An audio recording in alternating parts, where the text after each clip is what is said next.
Right, this is the day after Chelsea 2, Copenhagen 1. We are back, baby, in the studio. This morning I was in Copenhagen. What are you going to say? We got our Chelsea back. I wish. I was in Copenhagen this morning and now I'm in London. I wasn't meant to be here, but... Surprised us. I know. I should have really said something. But... Nah, good surprise. It's all good. Where do we start? Yeah, I had a good sleep after that. Did I have a good sleep? How was Copenhagen, by the way? Copenhagen's great. Love Copenhagen. I was saying to Lewis, because we got on the same bus on the way to the studio, I was saying to Lewis, if I was to go back from the Champions League games 2 years ago as well, all the ones we went to, we did Milan, Salzburg, Madrid, what was the other one? Zagreb. Dortmund as well. Zagreb I didn't as do well. Zagreb. Oh, yeah. Dortmund, and then this season we had Panathinaikos, and then obviously Heidenheim and this. I didn't go to Heidenheim, and then this one. I think Copenhagen's probably the second best out of all of them in terms of atmosphere, match day experience, just pleasant country. Not Get cheap. bottles dashed at you this time. No bottles this time. I got a lot of respect for the people of Denmark. Got a lot of No respect. Copenhagen Ultras. They had, oh mate, They were Ultras, yeah. They had great ultras, mate. I was just showing Lewis the clips of the guy. They built a panel just for him, and he's standing out there with the microphone. Me and Lewis were debating whether the guy who orchestrates the ultras, like, does he drink, or do you think he's just high on life? He must do. Could be a combination. I don't know of both. though, Because because you can bring the alcohol into the ground in Copenhagen. Yeah, It's just an England thing. European matches you can. Yeah. I feel like if you have too much to drink though, you can't really orchestrate. No, it could get. Do you know what I could mean? Get yourself in trouble. Yeah. I'll say the reverse. It probably gives you more energy. You reckon? It depends on the person, innit? Like, you know, everyone handles their alcohol differently. Some people drink a lot and then, I can't move. And then the other one's like, yeah, let's fucking have it. You know what's It's good all as about well? whether they're on a bit of the as well or not. You know what else is good, Charlie? I was second half, and I heard this chant in the background. I heard, wasn't. I'm just standing. Mate, It was all the same boys from Sheffield. Yeah, the same boys. Honestly, mate, every now and then it comes out at some games. I hear it. It's a real sense of pride.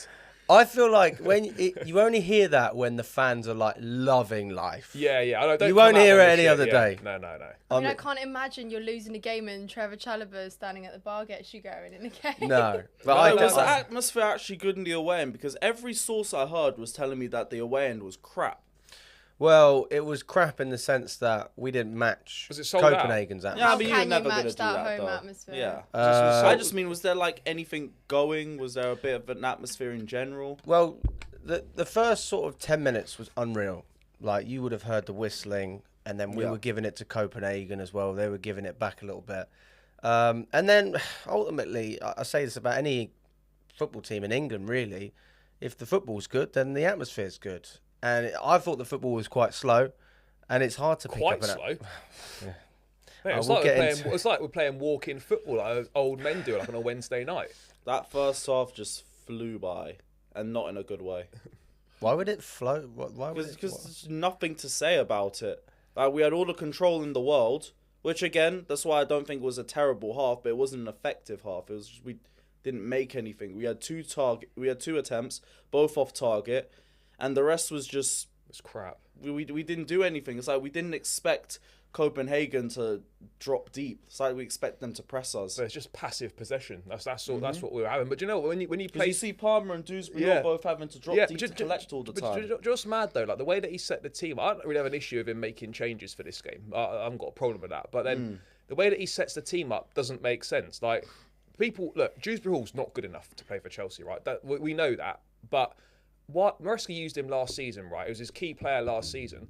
Why does he then use him for Chelsea? Why does he use him in as a left number 10?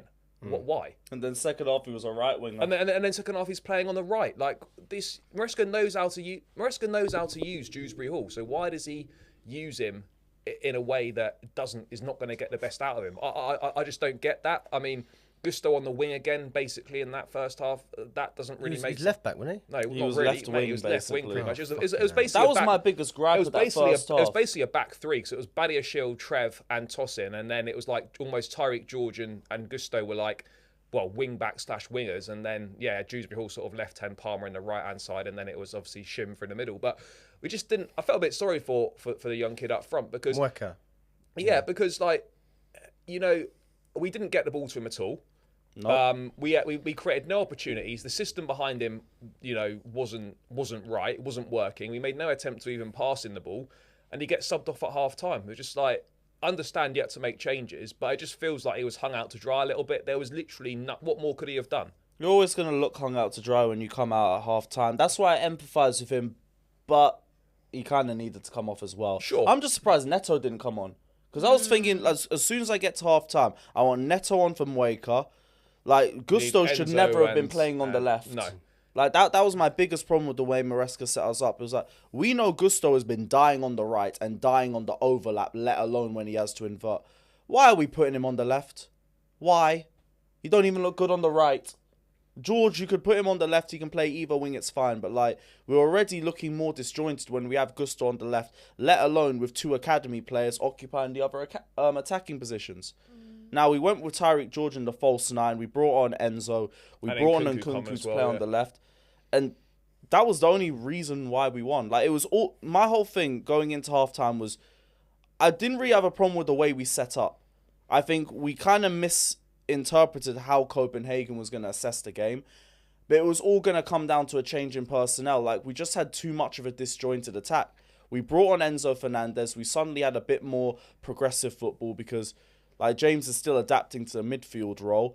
And, like, I still think he can do it. He needs more time to adjust to that position. But for now, he seemed to just play things a little bit too safe. Like, always sideways, always backwards. And he's kind of struggled to the press a little bit. Enzo comes on, things are a lot better. That's the thing. Like, when we're playing against a side that are going to sit deep, you've got no, other than really Palmer, you've got no one that's prepared to play a risky pass or to try and take on a risky pass. Everyone plays it safe. As soon as Enzo comes on, he's actually someone that's prepared to play the ball forward, be progressive with his pass, and actually try and take those risky passes on.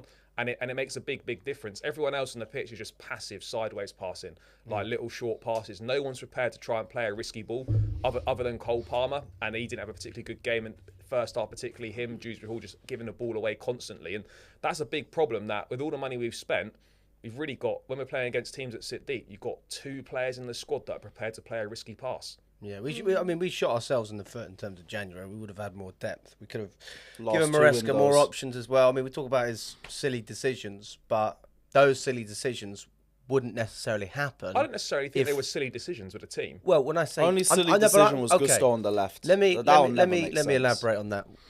"Quote unquote" silly decisions. Having to play Gusto as a left wing back, or playing Dewsbury Hall in a position that doesn't suit him, or having to play Maresca, right, when you could have had another player, or not having enough creativity in midfield, so you play Reese James there. We wouldn't have to do that if we would have done our job in January and retained players or brought players in. So that's what I mean. If he would have had Felix on the bench, Felix would have come on. I'm pretty certain that he would have come on at some point. He probably would in have that game. started this game if he was still here. This is what I'm saying. So, as much as I'm personally not a massive fan of Maresca, he can still, he can win back trust. But I'm not a fan of him. And I speak to a lot of match-going fans.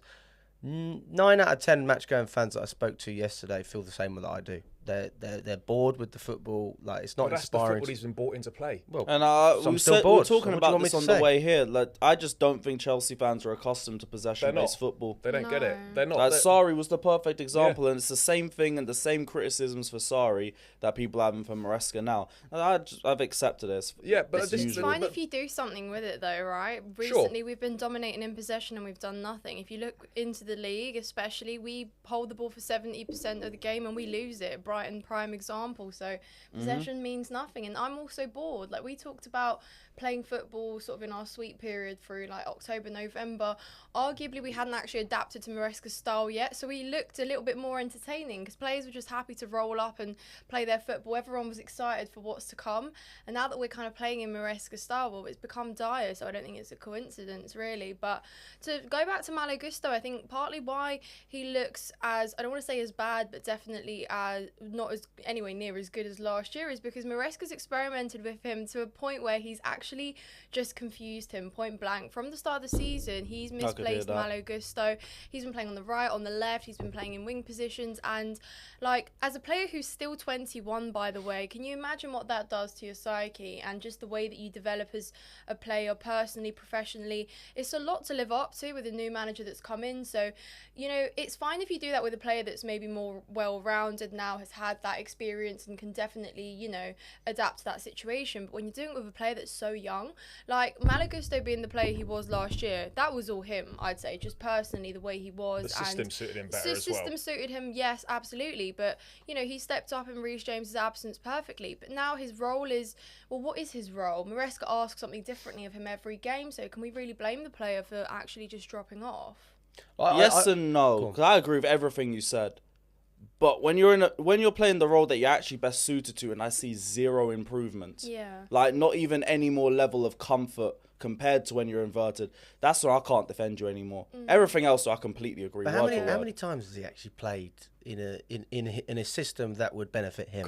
Crystal Palace, Aston Villa. Could we count it? Right. The two games, really. Two maybe. And both games he was as bad as when he inverted. Yeah, but that's like any player. There was no change in his performance, and like that's my problem. But you think that you blame that on Gusto? Yes. No. When you're playing in a role that suits you and you don't show any improvement to when you're playing in a role that doesn't suit you, yes. There's more games in pre-season. Crystal Palace and Aston Villa. Like Aston Villa, I get a difficult outfit and everything to a point. And Crystal Palace away and you're still moving garbage. No, You've got to remember as well, he's thinking in the back of his head, what is the manager thinking? So what you should have in the back of your head is, I know what I need to do. I'm going to go and do it. Bang. Simple as that. Keep it simple, right? It's not a complicated position being a wing back. You go in, you whip balls in, He's made it look complicated when we've had him under overlap. I blame that on the manager. I'm sorry. I absolutely blame that on the manager. Like, in terms of him looking bad all season for playing a majority of the season inverted, I hear that. When he's playing games and he's on the overlap, sorry, the fact that you don't show me any improvement is on you. When we had our worst games last season, he was one of the few players who actually picked up, and he was one of the leaders within the squad, like your Palmers. And he did that on the overlap, so there's no excuses when he's playing on the overlap for us now. So that's telling me that there's a bigger problem. And it's not Gusto, because we've seen he can thrive in a team that's crap. The problem would be having him invert. The inverted doesn't I'm not arguing against that. My thing is, when you're playing on the overlap and you're still playing as bad, I'm not giving you an excuse. But don't you think he deserves more than 2 games to prove that? Give him more games on the overlap. Well, to be honest, now I'd bench him. If we had, let's just say... But if you're going to play him, solely play him on the overlap. That's where I agree with you. Let's just say we gave him a month, right? 5 games, whatever it is. And he was still shit after 5 games doing that exact system, playing that exact way. Then you make a case, just like we spoke about Sanchez. I'd give him less games in a role that suits him to prove something to me. Like I look at Reese James, for example. There's been certain holes in him playing in the midfield, but I do see the idea with him. I have seen some positives, and I also get that we're probably trying to do it to retain his fitness. So I would give that a few more games because he hasn't really done that role before. When it's Gusto going back to a position that you have been comfortable at before, I expect you to take to it a little bit better than what we've seen. You haven't done it. You know the nice thing about Gusto, which you can't say about a lot of other players coming in, is he's one of the few players who come in, he was unknown, and he became that guy. You know, you don't have Reese James, you feel fine. You've got Gusto. And I hear it, in but that sense, he had high potential when we got him anyway. Yeah, but he deserves more leniency because of the fact that we know he can perform to a certain level. So I guess because he showed it in the Prem, innit? Absolutely, 100%. But he's still 21 though. I think a lot of people don't realise. It's fine to criticise players' performances, but I think, when you're looking at how young these guys are, is it a surprise that, you've got 21-year-olds that are struggling for consistency, 21-year-olds that are going through dips in form?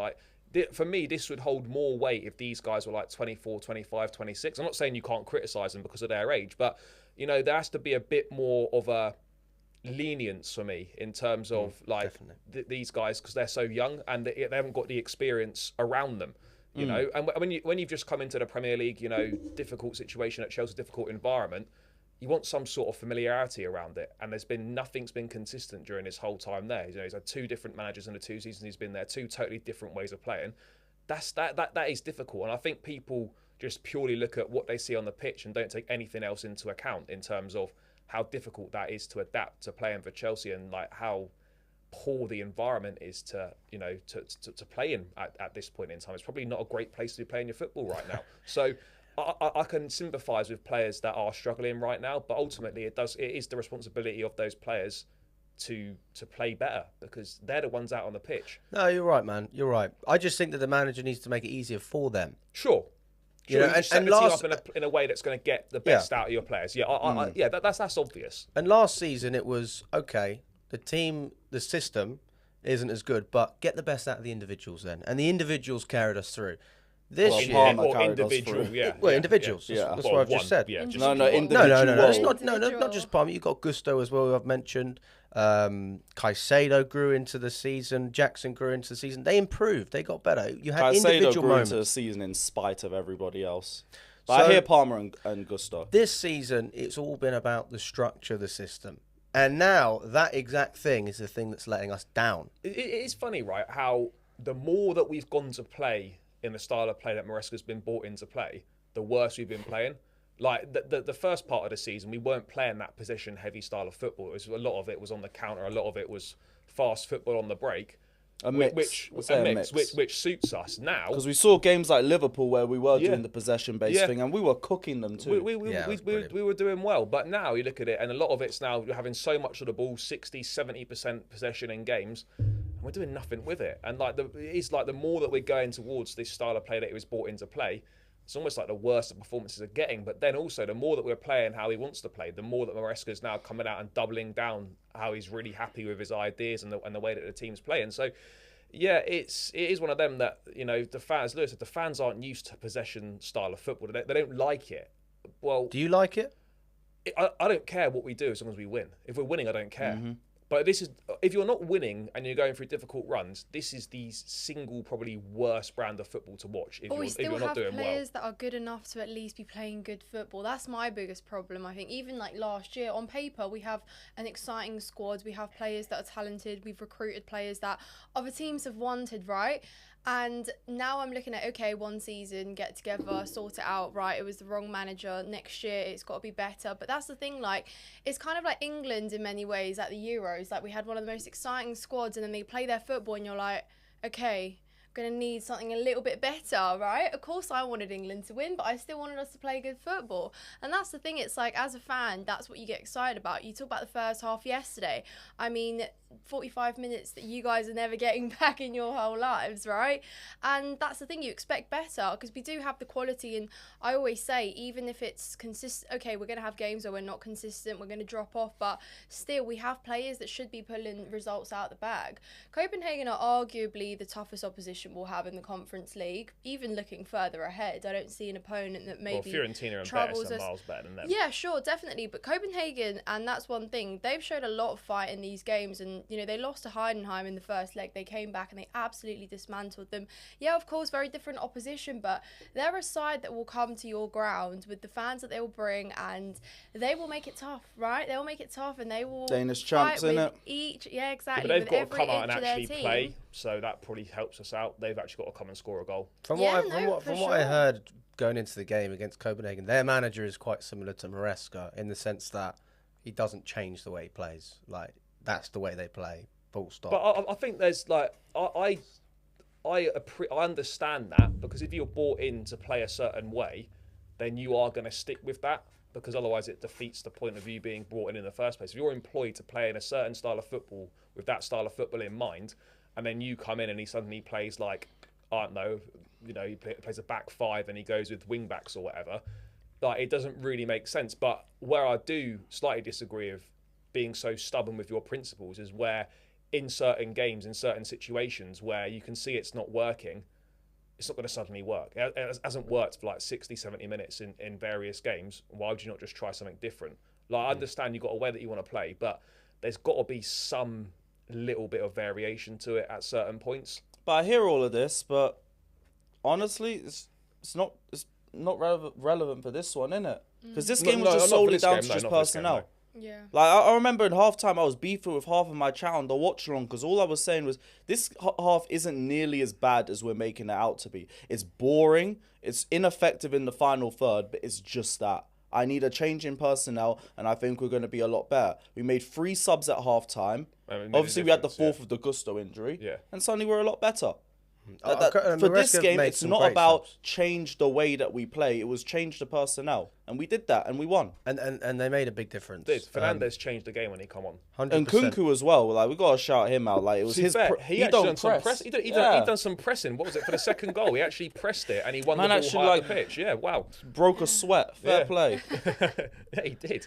Right. But I think he got the assist for the first goal too. I think it might have been Cucurella that got the assist to part. I swear it was in Kunku. Well, we call it. I'll look it up in a second. But yeah, What do we make? What was it? Yeah. Oh, okay, forget it. Yeah, I think it was. What do we make of the midfield? I'll start with you, Nina. We'll look at Fernandes in a second, but for me, one of the key talking points has got to be James, and also not just the fact that he played in midfield, but Maresca's come out and said after, I always saw Reese James as a midfielder. I'm not sure about that. Yeah, I don't believe that either.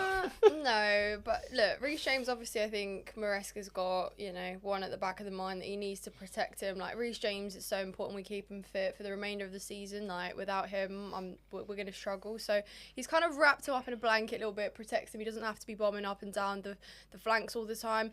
Frankly, let's be real, he probably can't do it like he used to anymore. I think you could see it in games where he was trying to beat his man and he was beat quite a few times. I'm talking league games. But, yeah, I think it works. I think he can definitely get more involved in building up our attack. Frankly, Reese James in the past, he helps us build up massively. Whether he's overlapping, whether he is just inverting, I think, really, really crucial. But Dewsbury Hall, I don't know if we're going to talk about him. But do you know my mate Steve, who I sit next to, do you know what he calls him? He says Dewsbury fuckhole. That's what he calls him. That's a brilliant slander name, I swear. But is James only playing in midfield because Lavia's injured? Like, if Lavia was fit and available, are we seeing James in midfield? Probably, but it works both ways. That's a great point. I don't think we have spoken now. We lacked aggression and physicality in the midfield since Lavia and Fofana's come out. He stuck him in there.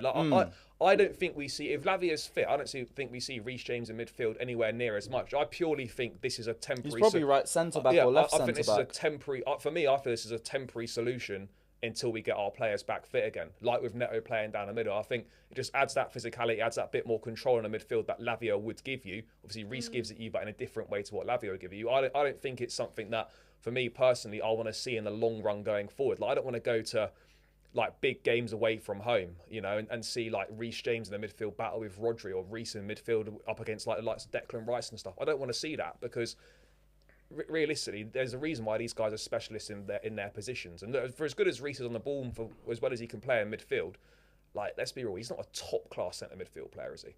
Not even a midfielder. I'm a wait and see on that one. To judge him. That's the thing. I ain't seen enough yet. But I've seen enough good moments in terms of passing, in terms of some defensive actions. Now, I might give it a couple more games, but I'm trying to read between the lines on those Maresca quotes because I don't believe he sees him as a midfielder. Not with the depth that we have there overcomplicates it. Maybe just playing in central areas you see him more because we can't have him overlap anymore. So like a right centre-back position or a left centre-back position where he doesn't even have to overlap. He cuts inside and inverts. Do you think he's better than Trent in midfield? Yes. 100%. Trent's played more in the midfield. He has played more in the midfield. No, I'd take James over Trent. But what is it with playing right back? Yeah, as a player, I'll take James over Trent every day. I'm talking about midfield, though. I don't know. At his best, James is the best right back in the world. But what is this thing with playing right backs in midfield? Why is this suddenly becoming a thing, playing right backs in midfield? I don't get it. The game is moving on. But but I think it works currently short term for the player himself and for the team because again I think we're protecting him a little bit. He doesn't have to cover as much ground. No, of course. I don't think he will, but in a game like this against Copenhagen, I think you could afford to make that call. But Dewsbury Hall, guys, I raised my eyebrows when we signed him and they're still very much raised. It's not his fault. He's just not good enough. That's the reality. I've got nothing personal against him. He just isn't good enough. I don't blame him for taking the move. Of course you're going to take it. But I do feel a bit sorry for him, as we touched on earlier. Maresca knows the guy well. He was his star man last season. And he didn't even ask for him. And he didn't even ask for him, firstly. And then secondly, when he plays him, he doesn't play him in any of the positions that get the best out of him. So that's where I feel a bit sorry for him. But ultimately, he's just not good enough. That's the reality. I can't believe we went to Leicester without asking the manager and we didn't go and take the goalkeeper. We went for Dewsbury Hall instead when he didn't even ask for it. Mads Hermansen would have been such a better upgrade than having number 1 in my lineup. What about Sanchez? He didn't really do anything. He didn't do anything wrong, thankfully. I ain't going to give him any credit. He's still a bit bum. better for the goal. I thought he could have done a bit better for the goal. Nah, that's on Colwell and Dewsbury Hall. It's and our set piece coach. How are you yeah. leaving 2 man unmarked at the back post again? It's just 3 headers, mate. Colwell mistimes the jump again, but hey, let's do this because I scored against Southampton. But Dewsbury Hall misses his marker. The worrying thing is, though, this is not just a Maresca issue, is that it's been going on for years. As soon as we score, why do we just drop the tempo and we always allow other sides in? This has been going on for years. As soon as we go ahead, the tempo drops and we just let the opposition come in. I don't understand why we keep doing it. We weren't doing it at the start of the season.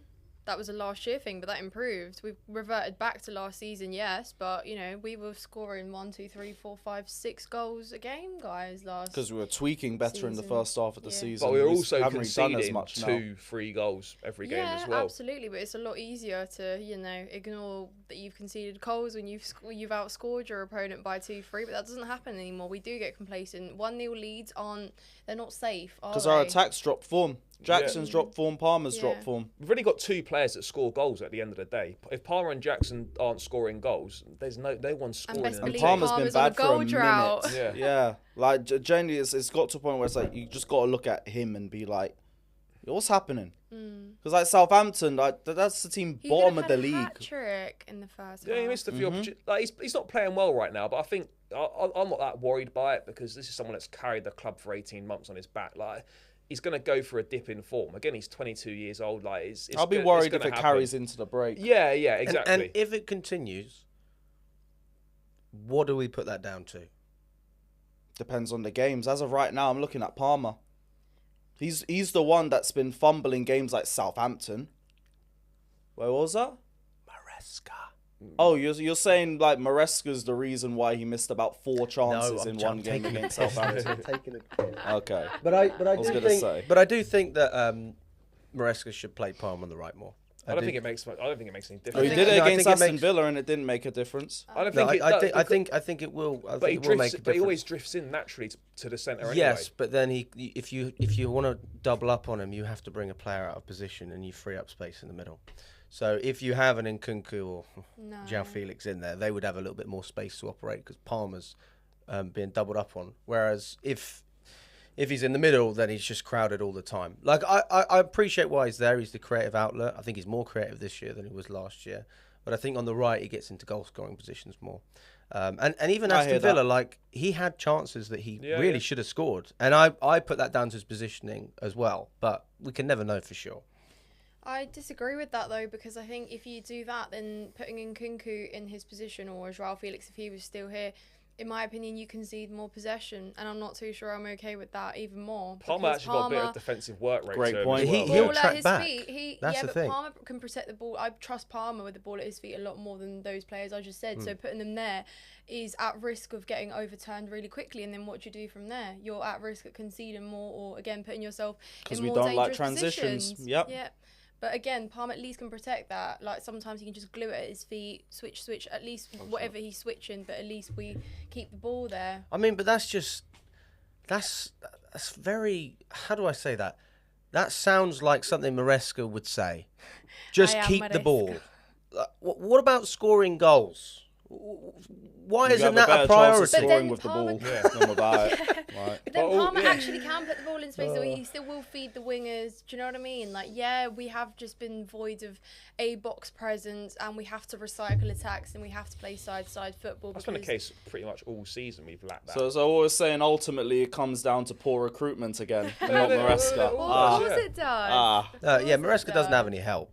Fair play to he's got a tough job.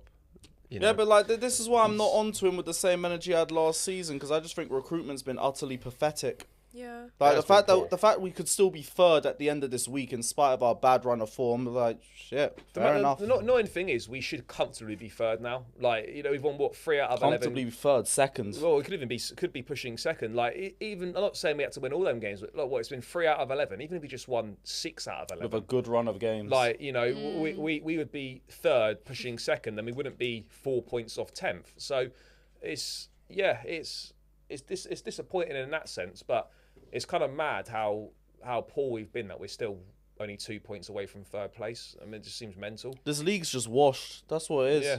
From when we came back to 6th last season with a 5-game run when we were like 10th in April, the league's been washed. Now there's like 7 points that separate 3rd and 10th. Yeah, we're 4 points off 10th. Yeah. But we're 2 points off 3rd. We've had 2 wins in 11 and we could be 3rd at the end of the week. Yeah, That says everything about the Premier League in 2025. Yeah, win on Sunday, we might be 3rd. Liverpool's the only good team in this league. Everything else sucks. That's just it. I was saying to you earlier as well, I do think that although some of the bigger teams, we're a great example, United, Tottenham as well, like they've regressed, I do think that a lot of the other mid-table teams have improved a lot. Like you look at But it's Forest also amplified by our drop-off. Oh, 100%. Yeah. 100%. Yes. But I feel like it's a more level playing field. It's a lot more. it is. It's the most competitive it's been in terms of that race for the European football. But everywhere else in the league, like those 3 promoted teams are comfortably the worst teams by a mile in the league. Second year in a row of that, by the way. The gulf is so big now coming up from the Championship. But like they're comfortably the 3 worst. There's not really a title race. Liverpool miles the best team this year, and then everyone else is just pretty much the same. It's not a race for top 4 anymore. It's a race for top 3. It's a race for top 3. What do you mean top 3? We could be thirds if we win this week. It's not a race for 4th. It's a race for 3rd. It is a race for 3rd, yeah. It is the Forest race for are 3rd. here with us. Forest are 2 points ahead of us. Arsenal drop a few points. They're here with us too. You think they'll do it? You think they'll drop points? They'll No, drop I'll more- never underestimate Arsenal. They'll drop more I don't points. get any chance. They'll drop more points this season. But Forest have actually taken points off the teams that we failed to beat in our good run of form this year. Well, they got. So we we've got a reverse drew against fixtures. Arsenal. I mean, they drew with Arsenal as well. Yeah, think we'll they draw beat against Liverpool Arsenal? And We won away at Bournemouth. They lost 5-0 though. Yeah, they did It goes lose both 5-0. ways. Yeah. Wow. No, we Hey, did. and no one's winning at Bournemouth. Wow. I'm taking that and one's running winning with at it. Bournemouth. Yeah, no one's winning at Bournemouth. Yeah, I mean, What's the most competitively? Well, you said La Liga earlier, didn't Best league. Best We're league. the most competitive. you? Think more than the Italian? I think the Italian league's been quite good No. recently. Nah, Title race is good. maybe isn't it, this year? competitive, but like in terms of quality, nah, no chance. Depends what you're basing quality on, though, doesn't it? I suppose, like if Well, you're looking at the players, isn't it? players, Decent players, but it's like where the washed Prem players go. The best players all play in Spain. Let's be real. The best players play in Spain. and probably most like exciting games. That Plus, see you look at La throughout the Liga year. be the Prem. Whenever we play a La Liga side, we usually lose. Mm. And I don't mean us, I mean a Prem team. Yeah. Yeah, they seem to do really well in Europe. They do well, yeah.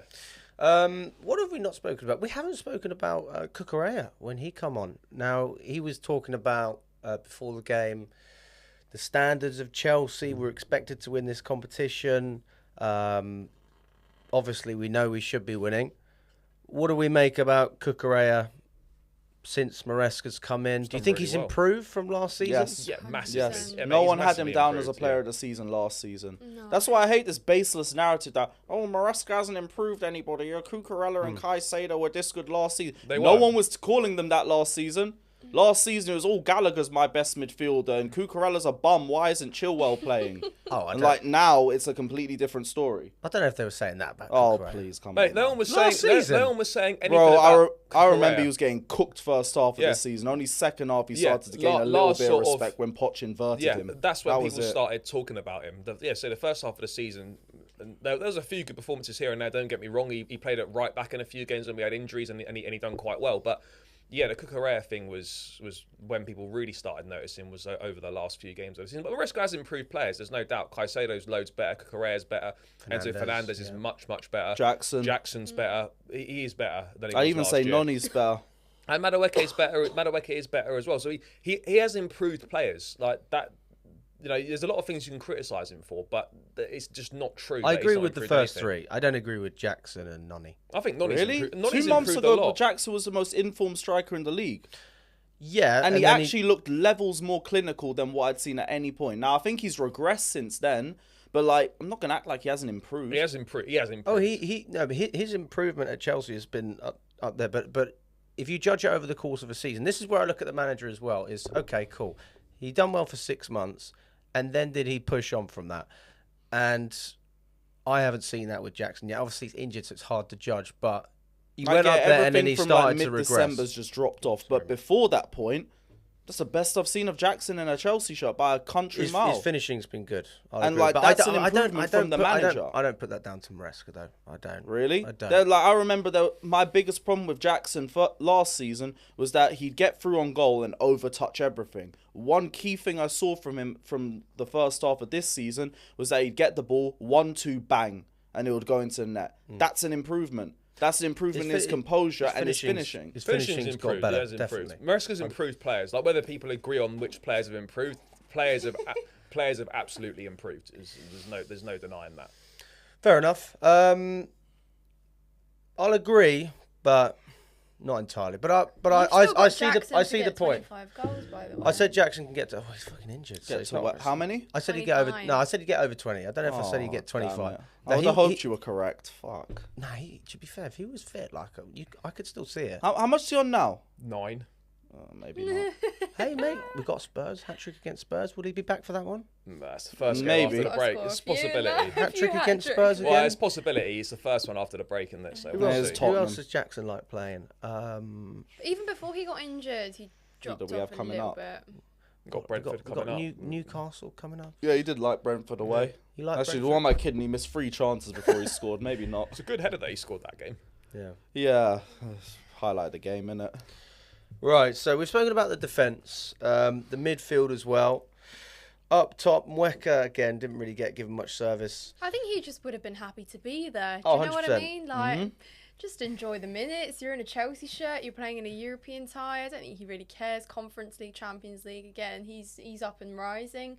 He'll take what he can get. A good moment. Yeah, maybe didn't really shine through and didn't do much. But what really could he have done in that game? But yeah, we'll probably see him as a substitute late on in games where we've hopefully already won in the Conference League moving forwards. But yeah, I think we didn't see Neto because I think Maresca's saving Neto for some busy games in the remainder of the season in the league. I think Neto's going to be one of our most important players, so he's probably just giving him some chill time before crunch time. No, I'm with you there. We can't risk Neto because he's an injury-prone player. I'm surprised he hasn't been injured. He's not been injured once. No, I'm He's surprised. been our best outlet in the 9 since Jackson's gone out. Oh, he's been great. Right, I'm a big fan of Neto.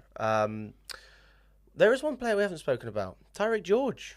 He was good. What did we make of his performance? First half, nothing, because we didn't get him the ball, and every time Palmer had the ball, he'd ignore him on the overlap and he'd always come inside. But second half, when he shifted him, he put him through the middle. Yeah, he was good, mate. You know, I thought the assist for the Enzo goal was really good. Loads of players, when they get the ball in that position, probably would have shot, but he had that composure and that awareness to cut it back, and it's a good vision. I thought he'd done well, to be honest. I thought he did well, and I think he should be maybe starting Premier League games. Sancho's been poor recently, really poor. I honestly think there's a genuine conversation for Tyreek George to start on Sunday and to start in Premier League games. Do you not think that although you get more energy from George, and you're always going to get that from a young player who's obviously excited to play for the club, wants to retain his place, or just be a part of the team. But there is a real gulf in class. Like, you can't deny Sancho's quality when he's on form. Maybe he's not on form. No, but that's what I'm saying. So I don't know, because like is it Southampton enough? was bad moments, but he should have had 2 assists in that game too. Yeah. One Palmer skied, and I think second half there was one that Neto fumbled as well. Like, I hear the argument, like, Tyreek George has been promising, and one of the few good things about the Conference League is he's actually going to get regular minutes off that and everything. But in terms of the Prem, I'd just give him the minutes off the bench, really, and I'm fine. I would rather he started instead of Sancho, personally, right now. Because I think he's bringing more to the table than Sancho is currently. I'm not saying that George is a better footballer than Sancho, but right now he's in better form, and he does bring more to the team. I think it's too soon to start him in a league game. I think I'd still, like Lewis said, keep him as a bench option. We are not really spoiled for choice with bench options anyway in those attacking positions. So I think his cameos have been good, but I don't think that... It's a lot of pressure to put on the kid, isn't it? And What to start against Leicester? Not against Leicester, but in some of the other league games. Okay, Leicester's a good shout actually for a start, but still, I'd keep him as a substitute. You keep him hungry that way. But again, guys, this is not just shout recruitment failed. We're putting our eggs into the basket of Tyreek George, who, bless him, great kid, probably got a lot of talent, but he's just coming through the ranks. You know, he should be enjoying his football, not being put under the spotlight to come on and win games for Chelsea or to be the guy. And yeah, again, that just goes back to recruitment. Doesn't it? But it's not And just... also, didn't he play like 90 yesterday? Yeah. Yeah. No, he come off. No, he come off late, I think. For Sancho, wasn't it? Or was that Yeah, else? no, I think he did come off. Sancho come on for... Yeah, Tyreek if George. anything, I think he played too many minutes to even start on Sunday anyway. So, But I mean, irrespective of who it's against in the next few games, even if it's Leicester, I think he's shown enough. I think me, it's the personally. timing that goes against George, because you want a player that, right, who can I count on here? Now, I'm not saying Sancho's that player.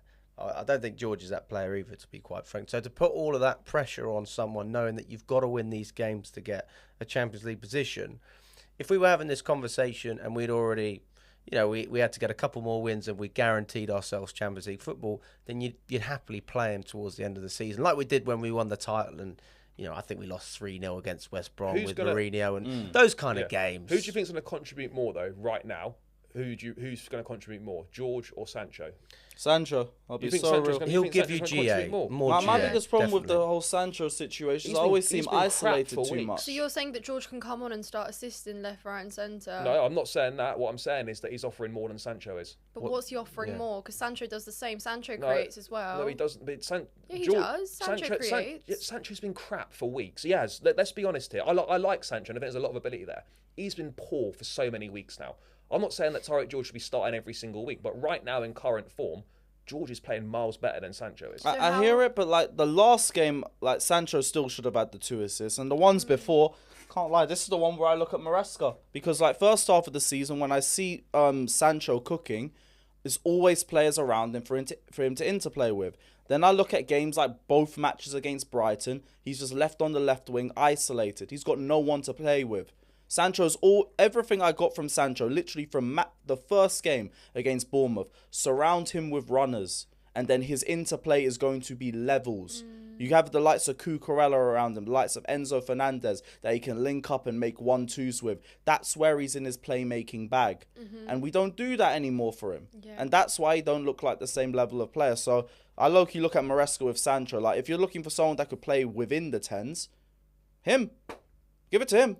Because like he'll be the one with the quick passing, he'll be the one with the chance creation, and then maybe you could afford to put Palmer on the right-hand side and still have the ball retention. That's one. Has Sancho ever played as a 10? Yeah, he's had games in the 10. For United or Dortmund? I'd assume for Dortmund. Probably. I don't know for United. Like I know he played false 9 there for a little bit, but I'm not sure about the 10. I'm struggling I could see him as a left 10 for us. Yeah. I'm struggling to see him as a 10, but maybe in that diamond like we did against Leicester away. Yeah, like You'd just have to give him the change ball a in the few middle things. with runners around him, and like he could just keep things ticking and find players. It's true though, when you've got a static system and you've not got runners coming out overlapping, And you're isolated on the left-hand side as a relatively safe player who never really takes like brazy risks with your passing. You always wait for the perfect moment. Put him in the 10.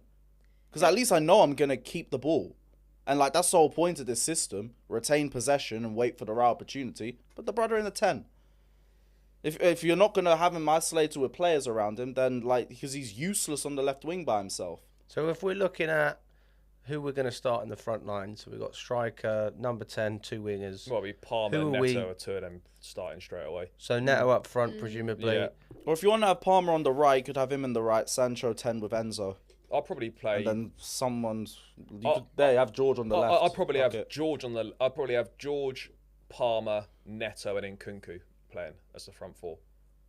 And then Nkunku as I'll probably 10. play Nkunku. No, I'd maybe have him in on the left. He's been he's been okay on the left. I don't mind him there. But against There's Leicester, another one where it's just a bit too against, early against for the me. Leicester or Southampton, I don't really care. I don't know what it is about Nkunku on the left. It just, and he was all right, to be fair. It's when better he than come him on. playing as a 9, basically. He's quietly had 2 decent showings on the left.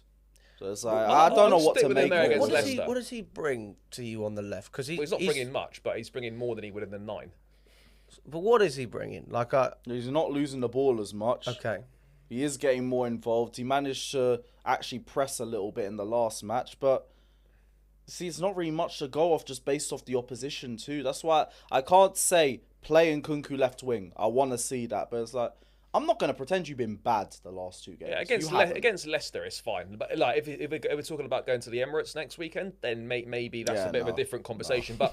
But at home to Leicester, like, you know, you can do that. That shouldn't be a problem. Yeah, when you got games when you're dominating the ball and you don't have that pressure from the opposition, and to be fair, Copenhagen did give it a good go, but we controlled the game in that respect. That's when Nkunku, I think he's absolutely fine. I would argue that even if he's not contributing as a striker, if he gets the chance, he'll take the chance.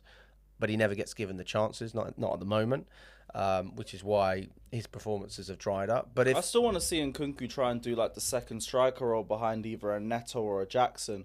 Because the one thing I'll say of Nkunku, I haven't seen him play with Jackson yet. It's never happened, really, has it? No. Never happened. And even with Neto, he's only on the left. Yeah. Exactly, and he's been looked as a striker when Maresca said he isn't a striker. And like Mark Hughes just been left to rot for half the season. But that could be where you might get a little more from him, because he is meant to just be an out-and-out second striker.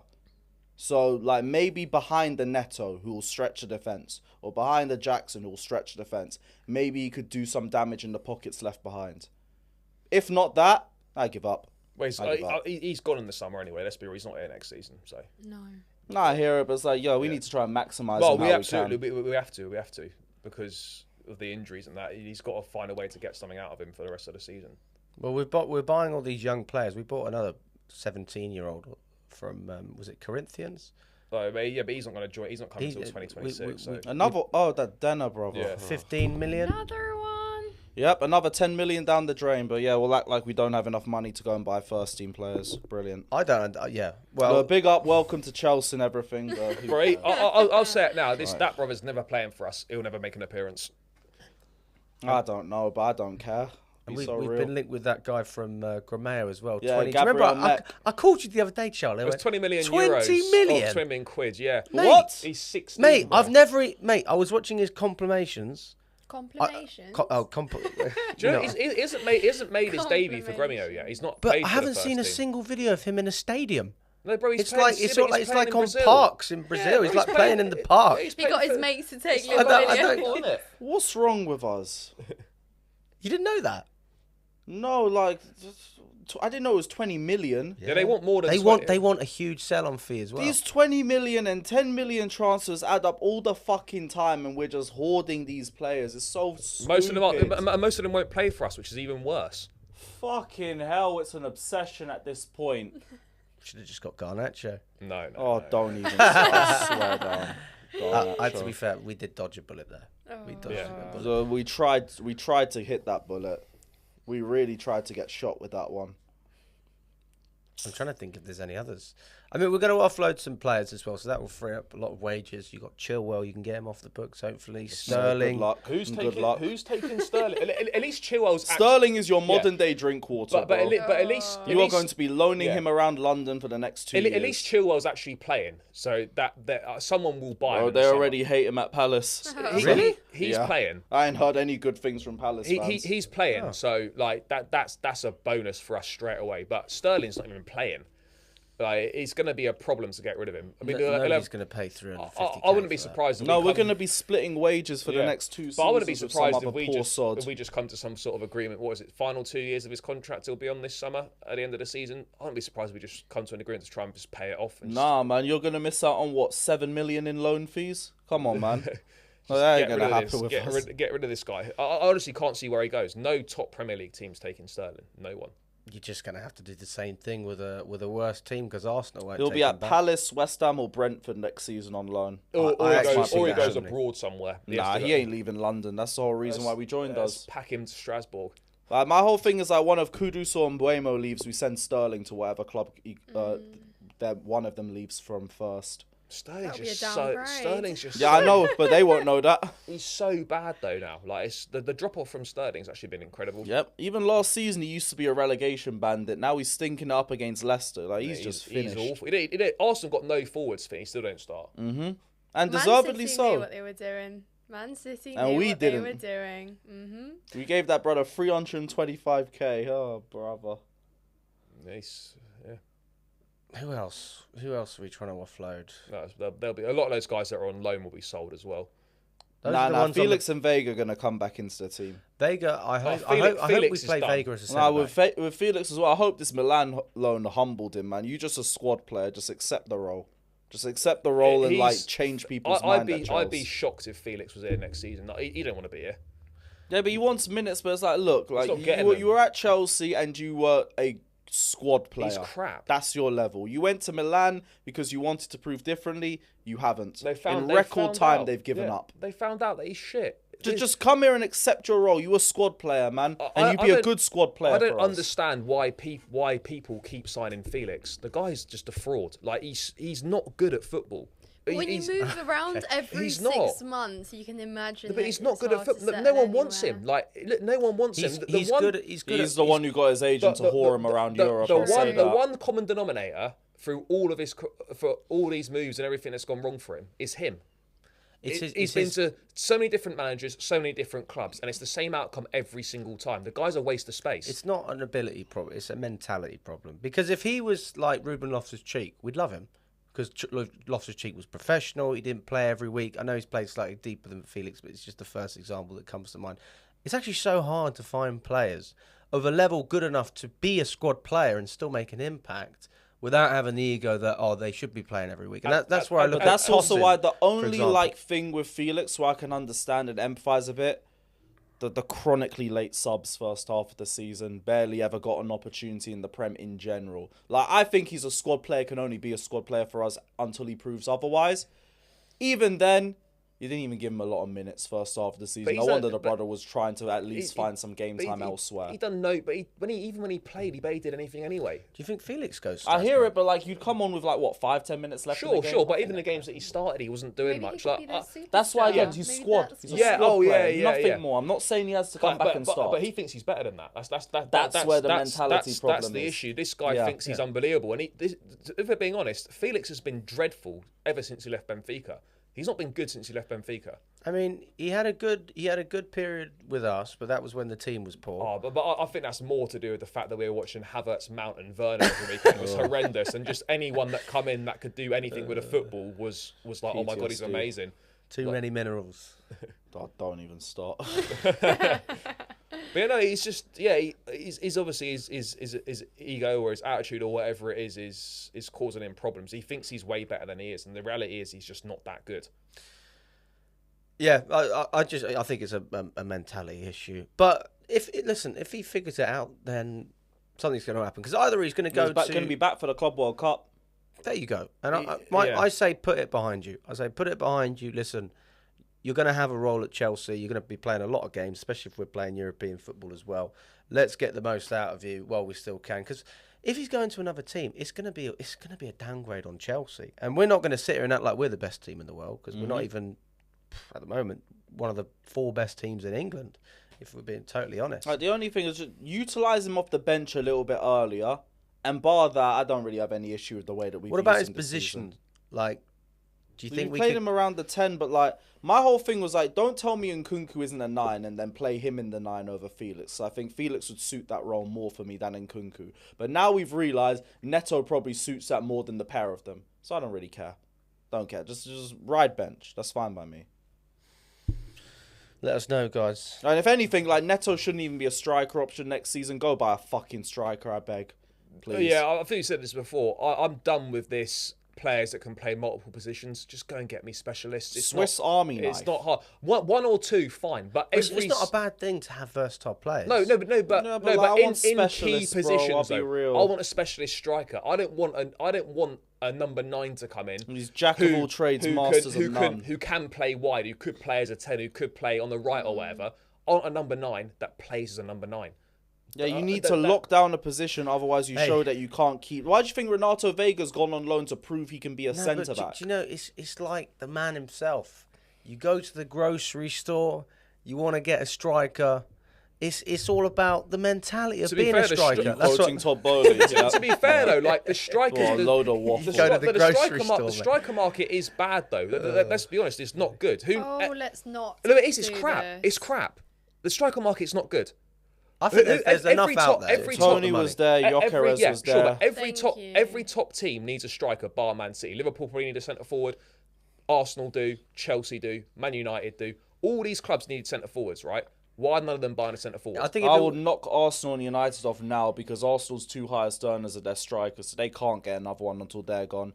And United just bought 2 in 2 years, unless they get rid of Rasmus. And who the fuck wants Rasmus? But if you're actually looking at top They'll level, be out. if And you're then looking- Tottenham, Tottenham. If you're looking at the striker market, right? Tell me who is there right now that is actually It's decent. not about right now. We've been in for Tony- a striker for no, like the Tony's last not 3 there. years. Tony's There's Gyökeres been is there. Gyökeres the only strikers one. there. Gyökeres the Gyökeres is only there, one. potentially Sesko. There you go. We're again, gonna go for Sesko's- Delap, which I'm not Sesko's too keen potential on. again. I'm looking at if you're looking at top level centre forward, Sesko's not a top level centre forward right now. He isn't. So you're looking at Gyökeres, who's performing to a top level in Europe. Other than that, any centre forwards that are going to be available, there's hardly any good ones. What was that you going to say, Nina? No, I was just going to say, like, Lewis listed them there. They have been strikers there in the market. If we'd been ambitious enough and actually used that money to go in for a striker, yeah, obviously every striker's got a risk factor. We know that best, right? Okay, but at the end of the day, like, we still needed to at least try. Get me the profile. Exactly, the profile. I'm not interested in, like, hearing all the whispers every single window of Osimhen. Well, no, I'm Doesn't done with even him. need to be Osimhen, but it's the very fact that it's almost like, do you know what I mean? It's like you're taking the mickey now. It's like every single window you acknowledge that's what you need, and then you wrap up the window, and it's like, yep, don't worry, next time. And Even next a time Mateta, comes for round. example. Brothers there at Palace, you go fucking get him if you want to I go think get a he's out striker. of contract at the end of the season. Oh, even Well, there better. you Don't even have go. to negotiate. Oh. Yeah, because he wanted a move to a bigger club. That was a year or But two sad, ago. So you don't even have to move but City. the sad thing is, we don't make those type of signings anymore. You know, How you old's Mateta, need. though? Not even a Mateta. No, we 20, don't he's make- probably 28, 29. He's about 28, 29, yeah. Yeah. But like we do need like a Loic Remy, Demba Ba, Giroud type centre forward in the squad. Like it makes a big difference. Mate, those kind of players. That's my thing, because I don't have a problem with the youth project. Just sprinkle some experience. Yeah. It need. I think we need 2 strikers in the summer. If you're going to be competing in 4 competitions, right, you need 3 centre forwards. You should have Jackson plus 2 others, and send Guillou on loan to Strasbourg for the year, or send him somewhere else on loan to go and play regularly. But I think you need 3.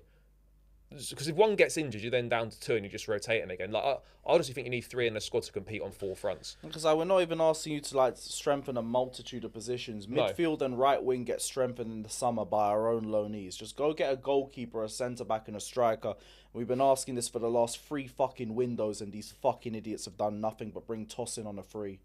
But no, Mark Hugh for we 6 million. won't get. I don't think we get a goalkeeper this summer. All But because they're obviously going to flip him in 3 years too. goalkeeper's not a priority position this summer. Like Yeah, they're going to just bring Petrovic back. That's fine. But Hey, I'm fine. that's I'm fine, fine that's with that fine. for now. But like, I don't want to see if we sign a goalkeeper, I don't want to see a goalkeeper coming in before a left winger, a striker, or a centre back. It actually be the last position that comes in the summer, a goalkeeper, because it's the least important. I mean, with the left back option, maybe Caleb Wiley comes into the fold next season. I know doubt he's it. on loan at Watford, but he could be a Yeah. rotation option. I wouldn't be happy with that. I'll be honest. We are down We're really bad. rummaging around. Oh, But we do. But we need a left. mate. We do need a left back as well. We haven't got a left We've back. got no depth. We played Gusto though. Now he's injured. No, Gusto will be back on Sunday. He's Oh, fine. is he all right? Fine, yeah. Okay. Well, Maresca said he's been told that he'd be fine for Sunday, but I wouldn't be surprised just if he like missed the Fofana. might be out for the rest of the season. Back on Sunday, but actually don't see him for months. Yeah, I'd be surprised if he's fit. Like, that man tried to play with the injury for 10 minutes and couldn't do it. So, Yeah. that Apparently, seem like someone that'll be fit in Maresca 3 said he's days. going to be back for Sunday. That's what he was told, but who knows? Do we think we beat Leicester? Yeah. Oh, yeah. Yeah. Yeah. great Leicester are point. shocking. Leicester I'll take are that. fucking hideous. They They've are got one awful. away win since October. That's against Spurs, right? Yep. Yeah. Yeah. No. Yeah. Leicester are a joke. 14 goals conceded in their last 4 games. Like, these men they're so rubbed out. It'll be one of them where like it might take us a while to get the first goal. Once the first goal goes in, we'll get 2 or 3. I'm confident on that. Well, I'm glad that we've played that we're playing Leicester when we played them. That we played Southampton when we did. Yeah, and we I'm need- glad we that we've need- got yeah, we Leicester needed next. that. Like, just to ease us in, because this is going to be a tough period. Just to give us a little bit of confidence that even if we're not great, we can still This get is the some wins on nicest the the board. fixture list is going to be to us. With the fixtures that we got around us too, Nottingham Forest City, there's Brighton versus Fulham, Villa are travelling to Brentford. Lots of points could be dropped around us while we're playing the bottom two. Yeah, and I expect us to win. Yeah, we have to be winning that simple. There you go. Well, let us know what you think, guys. Do you think that we can get a result against Leicester? I think most people probably agree that we'll do well there. And also, what did you make of the Copenhagen game? Do you agree or disagree with anything that the panel has said? Thanks for coming on, guys, as well. Appreciate your time. Subscribe to Nina, Lewis, and Charlie. Their channels are going to be in the description. And we will catch up very, very soon.